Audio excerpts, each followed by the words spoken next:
جیسے اس الیکشن میں 8 فروری کو ہم نے کیا ویسے ہی اس دور میں کیا. ان کو حکومت نہیں بنانے دی. مجیب الرحمان کو وہاں سے گرفتار کر کے میاں والی جیل کے اندر ڈالا گیا اور کرتے کراتے وہ ملک جو تھا وہ 16 دسمبر کو ہم سے جدا ہو گیا. اب بھی اسی طرح کے حالات اور واقعات ہیں. دیکھنا یہ ہوگا کہ کیا یہ ریت بدلے گی, یہ روش جو ہے اس میں تبدیلی آئے گی, یا اسی طرح سے یہ نظام چلتا رہے گا تو کہیں ہمیں پھر سے کوئی اور اس طرح کا نتیجہ تو نہیں دیکھنا پڑے گا. تو حالات یہ بتاتے ہیں کہ یہاں پہ سدھرنے والی بات کوئی نہیں ہے. جس کی لاٹھی اس کی بھینس کے مذاق, ویسے ہی چیزیں جو ہیں وہ چل رہی ہیں. 9 مئی کے دن کیا ہوا تھا, کیسے ہوا تھا, ریڈیو پاکستان پشاور کے اوپر حملہ کس نے کیا تھا, اس حوالے سے خیبر پختونخوا اسمبلی نے تحقیقات کے لیے خصوصی کمیٹی کی قرارداد منظور کر لی ہے. کمیشن بنا دیا جائے گا یا بن گیا ہے. تو وہ تحقیقات جو بھی سامنے آئیں گی اس سے پتہ چلے گا کہ 9 مئی کیسے ہوا اور ریڈیو پاکستان کے اوپر حملہ کس نے کیا. یہ ایک جال تھا, اور اس کی مثال میں ایک آپ کے سامنے رکھوں گا کہ جیلم سے کچھ لوگ تھے اور ان لوگوں کے تحریک انصاف میں لوگ تھے. ان تحریک انصاف کے لوگوں کے کچھ لوگ فوج میں, کوئی بریگیڈیئر تھا, کوئی کور کمانڈر تھا, کوئی کسی جگہ پہ تھا. تو انہوں نے 30 اپریل کو اپنے عزیز و قارب بھائیوں کو, کزنوں کو, دوستوں کو کہہ دیا تھا کہ آپ نہ بجائے اس کے کہ 9 مئی کے بعد آپ کو پریس کانفرنس کر کے عمران خان کو چھوڑنا پڑے, تو لہٰذا آپ پہلے سے چھوڑ دیں چونکہ یہ ہونے جا رہا ہے. اب یہ موقع کی مناسبت سے میں آپ کے سامنے بات کروں, جب 9 مئی کے اوپر ریڈیو پشاور پہ جو حملہ تھا اس کا کمیشن بنایا گیا, تو ہمیں اس بات کا انگلینڈ میں رہتے ہوئے پتہ ہے کہ یہ پورا پلان تھا, اور پہلے سے اپنے لوگوں کو, آرمی کے اندر سے لوگوں نے کہہ دیا پہلے ہی خان کو چھوڑ دیں چونکہ ہم خان کو اس جال میں پھنسانے جا رہے ہیں اور یہ کرنے جا رہے ہیں. ٹھیک ہے, یہ بھی اس جال میں پھنس کے کچھ ان سے بھی غلطیاں ہوئیں, لیکن یہ جو تحقیقاتی کمیٹی خصوصی بنائی گئی ہے, یہ جو قرارداد منظور کر لی گئی ہے, کیا اس کمیشن کے لوگ جب اچھی رپورٹ, سچی رپورٹ محمود الرحمان کمیشن کی طرح, یا ارشد شریف کے کیس کی طرح, یا دیگر کیسوں کی طرح, یا لیاقت علی خان کا کیس کی جو آفیسر تحقیقات کر رہا تھا تو اس کا جہاز ہی اسلام آباد سے کراچی جاتے ہوئے فائلوں سمیت تباہ ہو گیا تھا, یہ لوگ بھی اسی طرح مر جائیں گے, زندہ رہیں گے, تحقیقات ہوں گی نہیں ہوں گی, اصل نتیجہ آئے گا سامنے یا نہیں آئے گا, لیکن کے پی کی حکومت بنا رہی ہے تو یقیناً نتیجہ سامنے آنا چاہیے. تو اس سے پتہ چلے گا کہ ریڈیو پاکستان کس نے جلایا, اس کی بلڈنگ کو.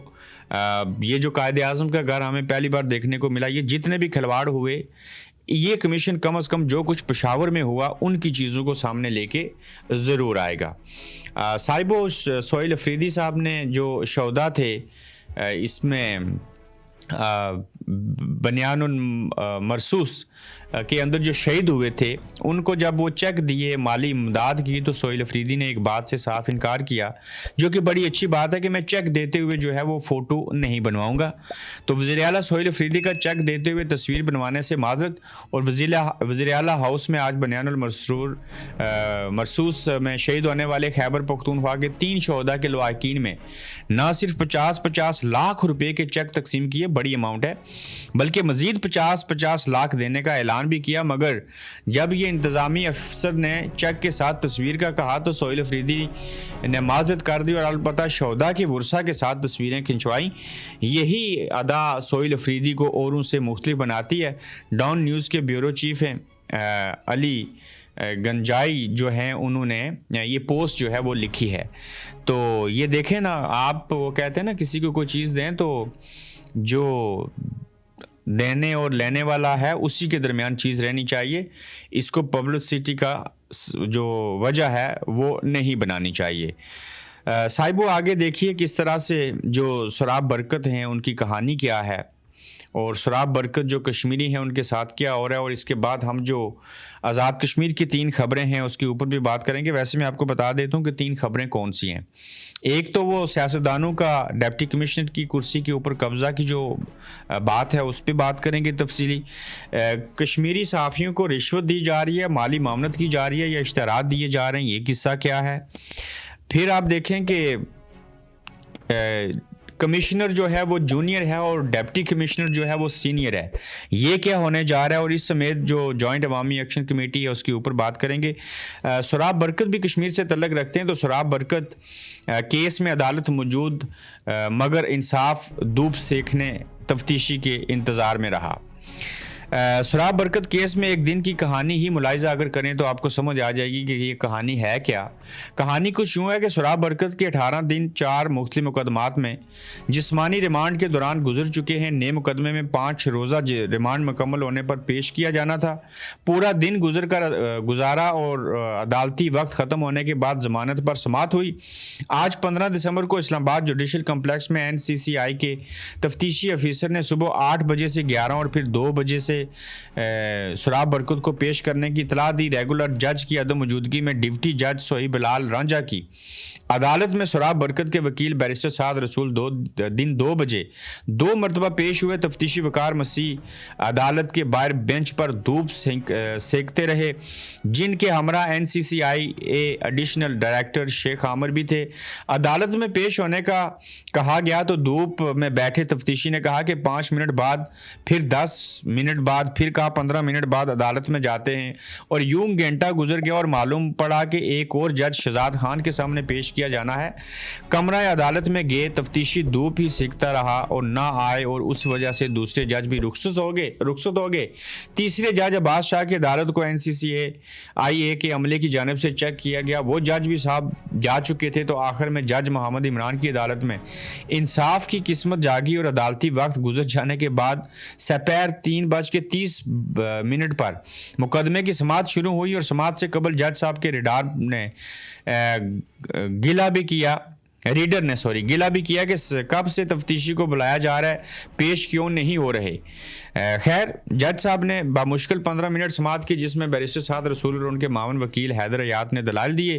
جج صاحب نے NCCI کے ایڈیشنل ڈائریکٹر کا موقف پوچھا تو انہوں نے 25 دن کے مزید جسمانی ریمانڈ کی استدعا کرتے ہوئے کہا کہ شراب کی گھنٹوں پر محیط 300 ویڈیوز ہیں، جن میں سے منفی ریاست مخالف بیانات نکالنے ہیں، جس کے بعد جج صاحب نے 2 روزہ مزید جسمانی ریمانڈ دے کر انصاف کو استراحت بخشی۔ تو یہ 300 ویڈیو کا پوسٹ مارٹم کریں گے، ان میں سے ریاست مخالف چیزیں دیکھیں گے۔ اب دیکھیں نا، میں اگر نعرہ لگاتا ہوں پاکستان زندہ باد، کیا میں کوئی غدار ہوں؟ ہم کہتے ہیں پاکستانی فوج زندہ باد، کیا میں کوئی غدار ہوں؟ وہ یہ جو نعرے لگاتے ہیں جو محب وطن ہیں، انہی کو آپ غدار کہتے ہیں، انہی کے اوپر مقدمے چلاتے ہیں۔ بھائی کیسے لوگ ہو آپ ایسے نہیں کر پاؤ گے، یہ بڑا مشکل ہو جائے گا آپ لوگوں کے لیے۔ آئیے آزاد کشمیر کے حوالے سے چیزیں دیکھ لیتے ہیں۔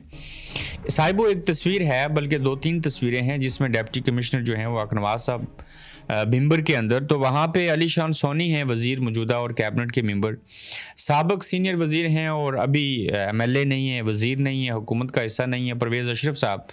تو ہوا کچھ یوں کہ وہ ڈپٹی کمشنر کی کرسی کے اوپر بیٹھے۔ اب دیکھا جائے تو DC صاحب کے آفس میں اور DC صاحب کی کرسی کے اوپر تو کوئی بھی نہیں بیٹھ سکتا، لیکن یہ ایک اجلاس تھا، اور یہ اجلاس جو تھا وہ کانفرنس روم میں ہو رہا تھا، اور کرسی وہی تھی جو DC صاحب کے دفتر میں ہوتی ہے اور جس پہ ڈپٹی کمشنر صاحب بیٹھتے ہیں۔ اگر تو یہ لوگ ڈپٹی کمشنر صاحب کے دفتر میں کوئی 16ویں گریڈ کا آفیسر، کوئی لو گریڈ کا آفیسر، کوئی سیاستدان جا کے بیٹھے تو یہ تو ڈیکورم کے خلاف ہے اور یہ اس کی توہین ہے۔ لیکن اگر دوسرے کمرے میں اجلاس ہو رہا ہے تو وہاں پہ علی شان سونی بیٹھ کے اور DC صاحب نہیں بیٹھے، تو اگر کیبنٹ کا بندہ ہے، وہ سینئر ہے، وزیر ہے، وہ اگر اس کو چیئر کر رہا ہے تو دیٹس فائن۔ لیکن ایک ہارا ہوا شخص جو ہے پرویز اشرف صاحب، ان کو اس کرسی کے اوپر نہیں بیٹھنا چاہیے تھا، لیکن ہاں وہ اجلاس میں آ سکتے ہیں۔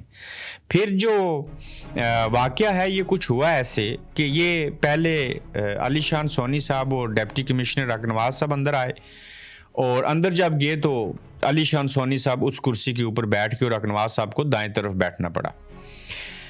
اب جب پرویز اشرف صاحب بعد میں آئے تو وہاں پہ علی شان سونی صاحب نے ان کو عزت اور احترام دیتے ہوئے اس کرسی کے اوپر بیٹھا دیا۔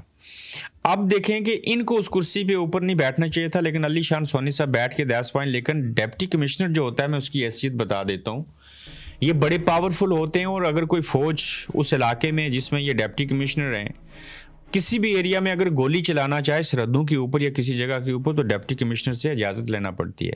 ڈپٹی کمشنر کسی بھی ضلع کا جو ہے وہ وزیر اعظم کی حیثیت رکھتا ہے اور اس کی بڑی ویلیو ہوا کرتی ہے۔ لیکن آج یہ کچھ چیزیں ہو رہی ہیں، ایسے نہیں ہونی چاہیے۔ پھر کل آپ کہیں گے کہ جوائنٹ عوامی ایکشن کمیٹی والے جو ہے وہ تنقید کیوں کرتے ہیں، ایسے کیوں کرتے ہیں۔ اب ایک بیانیہ بنانے کے لیے جو سوشل میڈیا ایکٹیوسٹ ہیں، ان کو کیپچر کرنے کے لیے، ان سے کوئی معاہدہ سائن کروانے کے لیے انہیں پیسے دیے جا رہے ہیں. یہ معاملہ صحیح کتنا ہے اور غلط کتنا ہے اور کس کے اختیار میں کون سی چیز ہے، اس کے اوپر بات کرتے ہیں. ہمیں توجہ دلائی نعیم چغتائی صاحب نے، مجھے ایک آڈیو میسج بھی کیا اور مجھے خود بھی اس بات کا علم تھا کہ اس کے اوپر بات ہونی چاہیے. دیکھیں 18 کروڑ موجودہ حکومت نے رکھا ہے صحافیوں کے لیے. اب ایک انڈیویجول صحافی ہو تو اور چیز ہے، اگر وہ ادارہ ہے تو اور چیز ہے. اخبارات صاحبوں اس دور میں پڑھے نہیں جا رہے، ٹی وی لوگ دیکھتے نہیں ہیں، تو ڈیجیٹل میڈیا کے پلیٹ فارم ہی باقی بچے نا. پھر اب انڈیویجول کیسے ہے کہ اگر کوئی شخص، میں جیسے ہوں، ٹھیک ہے میرے ساتھ 10-12 لوگوں کی ٹیم کام کرتی ہے، لیکن یہ تو کوئی آرگنائزیشن تو نہیں ہے نا، یہ تو انڈیویجول کام ہے. تو مجھے اگر کوئی پیسے دے گا اور بدلے میں یہ چیز سائن کروائے گا کہ آپ نے ریاست مخالف بیانیہ نہیں چلانا، آپ نے عدلیہ کے خلاف بات نہیں کرنی، آپ نے حکومت کے خلاف بات نہیں کرنی، آپ نے پاکستان کے حوالے سے معاملات کے اوپر بات نہیں کرنی، تو جب میں پیسے لوں گا اور معاہدہ بھی کوئی سائن کروں گا تو مجھے تو اس کی پاسداری کرنی پڑے گی. اب انہوں نے رکھا یہ ہے کہ جس کے 50,000 فالورز ہیں اسے شاید لاکھ دیا جائے گا، جس کے لاکھ فالورز ہیں اسے 1.5 لاکھ دیا جائے گا. تو انہوں نے ایک فزبل رپورٹ بنائی ہے جس میں لوگوں کو کی لسٹنگ کی گئی ہے، اور پھر اس کے بعد جو اپلائی کرے گا، جس کی جتنی فین فالوئنگ یا ویورشپ ہوگی، اس کے مطابق اس کو اشتہارات ملیں گے. اشتہارات کی تعریف کیا ہے؟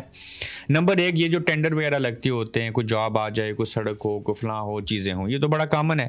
یہ تو اخبارات بھی چلا سکتے ہیں اور یہ بھی چلا سکتے ہیں، انہوں نے پوسٹ کرنا ہے. اب جو حکومت ہے وہ چاہتی ہے کہ ہم جو کچھ کریں، جو ہماری کارکردگی ہے اس کو عام عوام تک پہنچنا چاہیے. یہ بھی ٹھیک ہے. جب عام عوام تک پہنچے گا تو بدلے میں جو 18 کروڑ روپے رکھے ہیں صاحبو، یہ ان سوشل میڈیا ایکٹیوسٹ کو، صحافیوں کو، ڈیجیٹل میڈیا میں کہہ دیتا ہوں، ان کو دیے جائیں گے. جب دیے جائیں گے تو ان سے جو پیپر سائن کروایا جائے گا، اس میں نے آپ کو بیان کر دیا کہ وہ یہ چیزیں پھر نہیں کر سکتے. دیکھیں، اس کو میں رشوت کہوں، اس کو میں مالی معاملت کہوں، اس کو میں خرید و فروخت کہوں، یہ جو عمل ہے یہ ٹھیک بھی ہے اور غلط بھی ہے. اب ٹھیک ایسے ہے کہ ظاہر ہے حکومت نے اگر یہ بجٹ رکھا ہے تو اس کو صرف ہونا چاہیے.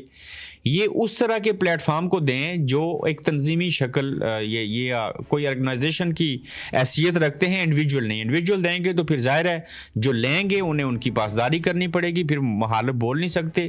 جنہوں نے آزاد ہو کے کام کرنا ہے وہ اس میں شامل نہ ہوں، سمپل حال ہے.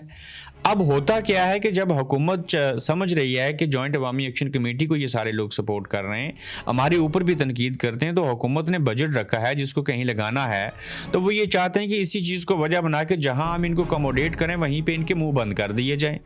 تو وہاں پہ صحافت مر جائے گی، خبر مر جائے گی، خبریت دفن ہو جائے گی. تو اس عمل کو ہونا بھی چاہیے اور نہیں بھی ہونا چاہیے. اگر کرنا ہے تو آپ جن اداروں کو، چاہے وہ اخبارات ہیں، چاہے وہ ڈیجیٹل میڈیا کی کوئی آرگنائزیشن ہے جس کے اندر باقی لوگ بھی کام کرتے ہیں، ان سے کام کر لیں. لیکن انڈیویجول حیثیت سے جس نے بکنا ہے، جھکنا ہے، خرید و فروخت کرانی ہے، وہ اپلائی کرے، اس کو چیزیں مل جائیں گی. جس کی نیت صاف ہے، جو چاہتا ہے ایسے عمل نہ ہو، تو پھر اس کے لیے بھی ٹھیک ہے. اب دیکھیں، آزاد ڈیجیٹل اور کشمیر ڈیجیٹل، یہ کوئی عباسی صاحب ہیں جنہوں نے پی آئی اے کی بھی بولی میں بیڈنگ میں شامل ہوئے تھے، بولی لگائی تھی اس کے. یہ کوئی مری کے ہیں عباسی صاحب، تو یہ ان کے پلیٹ فارم ہیں. ہمیں پتہ ہے کہ یہ جو پلیٹ فارم ہیں ان کو فنڈنگ ہوتی ہے. انوار الحق صاحب کے دور حکومت میں بھی 4 کروڑ روپے ان کو دیے گئے. پیچھے ظاہرہ اداروں سے مراد آپ سمجھ گئے ہیں. تو یہ کسی کی ماں کے اوپر کام کرتے ہیں اور کسی ادارے کا بیانیہ آگے لے کے چلتے ہیں. عام پبلک جو ہے اس کی جو بات ہوتی ہے اس کو بیان نہیں کیا جاتا. تو اس طرح کی اور بھی پلیٹ فارم ہیں جن کو اب حکومت اپنے زیر اثر لے آئے گی. تو دیکھنا یہ ہے کہ جو لوگ آزاد ہیں، اپنی مرضی سے کام کرتے ہیں، کسی سے کوئی پیسے نہیں لے رہے، لینا حالانکہ ان کی ضرورت ہے، لیکن اگر حکومت دینا چاہے تو اسے پھر آپس میں یہ معاہدہ نہیں کرنا چاہیے کہ آپ یہ کام نہیں کر سکتے. تو لہٰذا اس چیز کو ان لوگوں کے اوپر چھوڑ دیتے ہیں جو اس کا حصہ بننا چاہتے ہیں اور جو اس کا حصہ نہیں بننا چاہتے. لیکن جو اس کا حصہ بنیں گے وہ لوگ آزاد صحافی یا سوشل میڈیا ایکٹیوسٹ نہیں رہیں گے. یہ ایک بڑی اہم چیز. اس کے ساتھ دیکھیے صاحبوں کہ کمشنر ڈی سی بن جائے گا جونیئر، اور میں اس کو سادہ لفظوں میں کہتا ہوں، جونیئر بندے کو کمشنر لگایا جا رہا ہے اور سینئر بندے کو ڈپٹی کمشنر لگایا جا رہا ہے. یہ اس وقت ہوتا ہے صاحبو جب آپ کی عقل جو ہے وہ گھاس چرنے چلی جائے. یہ اس وقت ہوتا ہے جب آپ برادری ازم اور علاقائی تعصب کریں.